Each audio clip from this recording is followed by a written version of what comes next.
I'd now like to invite Senator Claire Moore to the stage. Senator Moore assumed her role as Labor Senator for Queensland in 2001 and was appointed the Shadow Minister for International Development and the Pacific in July this year.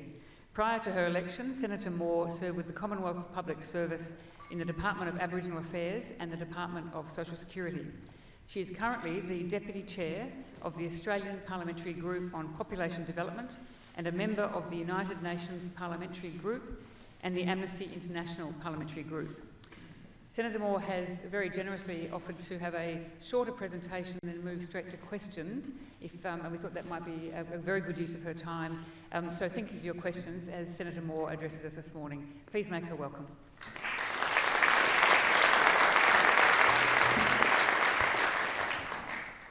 Good morning, everyone, and I share in the acknowledgement of the traditional owners, and I pay my respects to elders of all cultures. Thank you, Sam, and congratulations to all the new board members of ACFID. We've got that straight now, so we know who they are. So congratulations to all of you and all the survivors of the AGM. Mark, thank you very much for years of support and questioning, and welcome to this conference. It's been a real joy to be here with you. As some of you would remember, the last time I was at the ACFID conference, I was actually Kevin Rudd. People picked it pretty quickly, but nonetheless, I wanted to refer to that speech that he made many years ago when he was the Foreign Minister. And if you have a look at that speech, some of the things that were in that were things about reducing poverty, accountability, investment, international responsibility, and even innovation got a gig, which is one of my favourite words I want it removed from the English language. But at that stage, the speech was strong, the presentation may have been questionable, but the reason I'm talking about it is that time, which is in the past, so many of the same issues, the same terminology, the same challenges were discussed openly with all of you. And now, at that stage, we also had focus on the Millennium Development Goals. And you would all remember them.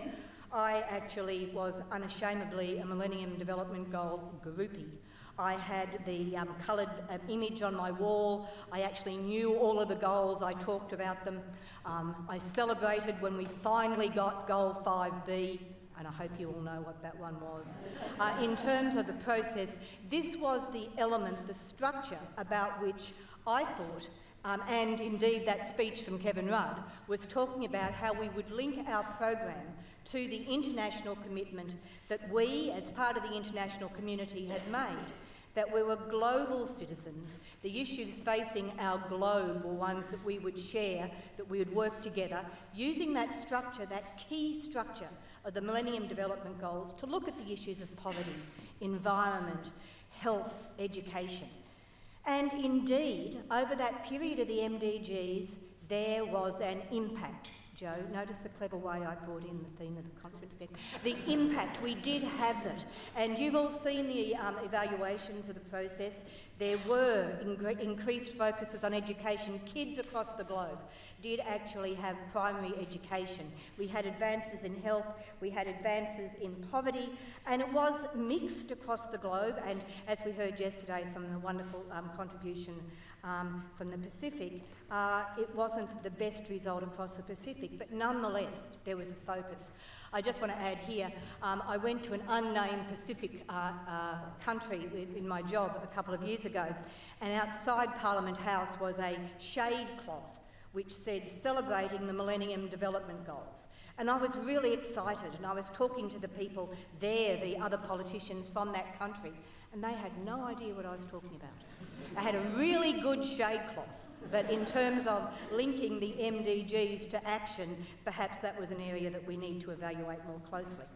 So now we're here together, and now we've got a new set of global commitments. We had the Sustainable Development Goals, which I have been told that in fact we're talking more about the term Agenda 30, which actually means nothing to me, but actually we're talking about Agenda 30.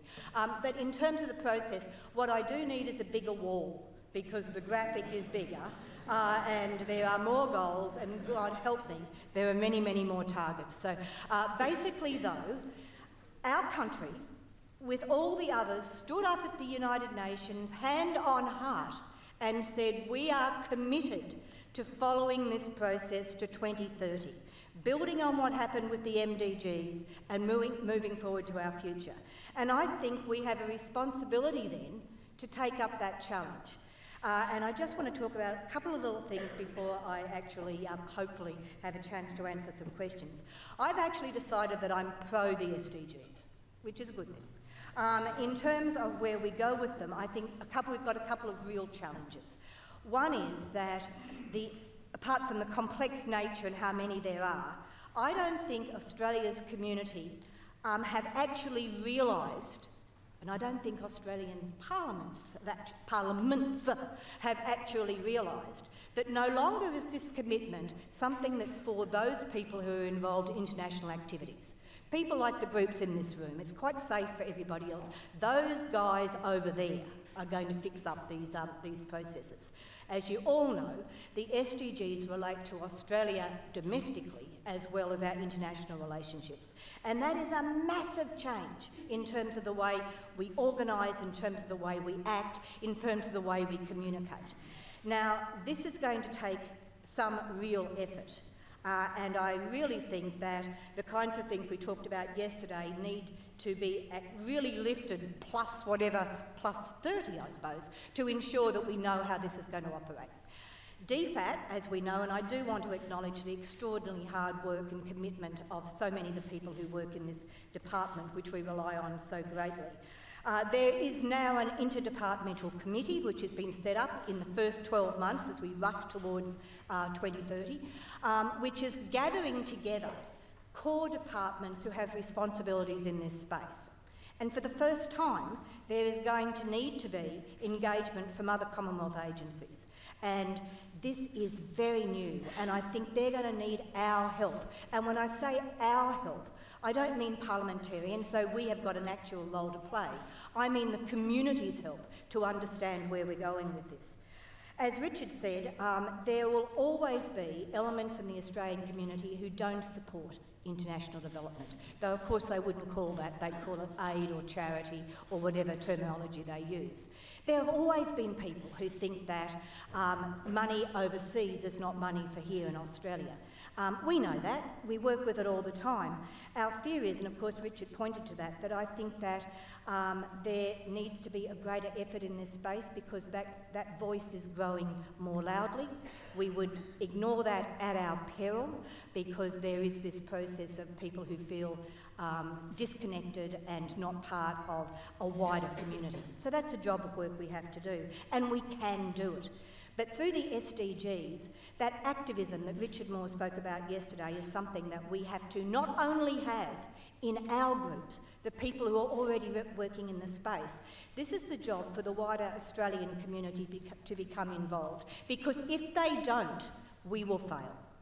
If they don't, there will not be an acceptance that issues around environment, partnerships, poverty, education are something that we must all share. So in terms of the future, I think that is the challenge for all of us. I actually strongly support the issue about changing the word to international development. Mind you, then you've got to be able to identify and spell out what that means, and that's going to be an issue as well. But it's a job for all of us. So where we are in 2016-17 is an area where we will be looking at the white paper, strategy paper, or whatever the term is that's coming up in the near future.